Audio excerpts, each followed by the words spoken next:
১৩ বছরের প্রেমের সফল পরিণতি।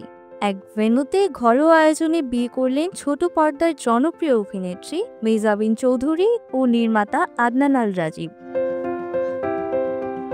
সাদামাটা কিন্তু আভিজাত্যে ভরা সাজসজ্জা, স্টেজ জুড়ে ঝলমলে সাদা ও গোল্ডেন লাইটিং, ফুলের সৌন্দর্যে মোড়ানো এক মনোরম আয়োজন। বিয়ের দিনে কনের সাজ ছিল নজরকাড়া, অফ হোয়াইট ও গোল্ডেন লেহেঙ্গা সঙ্গে ঐতিহ্যবাহী গহনা। রাজীবকেও দেখা গেছে ক্লাসিক শেরওয়ানিতে, যা তাদের লুককে আরও নান্দনিক করেছে।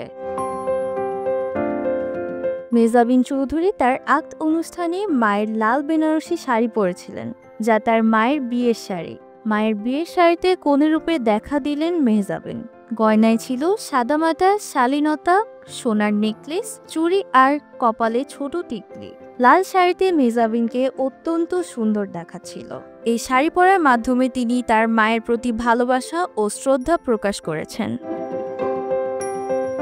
পরিবারের ঘনিষ্ঠজনদের উপস্থিতিতে বিয়ের আনুষ্ঠানিকতা সম্পন্ন হলেও শোবিজ অঙ্গনের অনেক তারকাই ছিলেন নিমন্ত্রিত। সবাই নতুন দম্পতির জন্য শুভকামনা জানিয়েছেন। এদিকে বিয়ের ছবি প্রকাশের আগেই মুক্তি পেয়েছে মেহজাবিনের নতুন ওয়েব ফিল্ম নীলসুখ।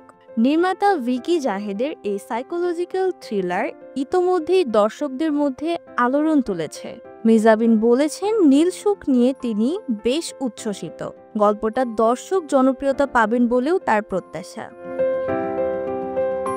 ব্যক্তিগত জীবনের নতুন অধ্যায়, ক্যারিয়ারেও নতুন চ্যালেঞ্জ, সব মিলিয়ে জীবনের এক গুরুত্বপূর্ণ সময় দাঁড়িয়ে মেহজাবিন চৌধুরী। তাদের দাম্পত্য জীবনের জন্য রইল শুভকামনা।